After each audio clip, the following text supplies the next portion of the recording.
আজকে শনিবার, আমাদের ছুটির দিন। আমরা সকালবেলা পাঁচমিশালি মাছ এনেছি।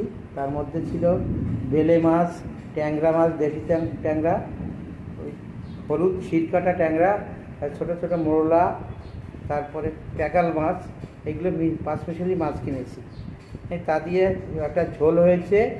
আর সামুদ্রিক বোগো মাছ কিনেছি, সেটা আমি কোনো দিন খাইনি, কিন্তু সবাই বললো যে খুব খেতে ভালো, তার জন্য আমি কিনে এনেছি। সেটা ভাজা করেছি।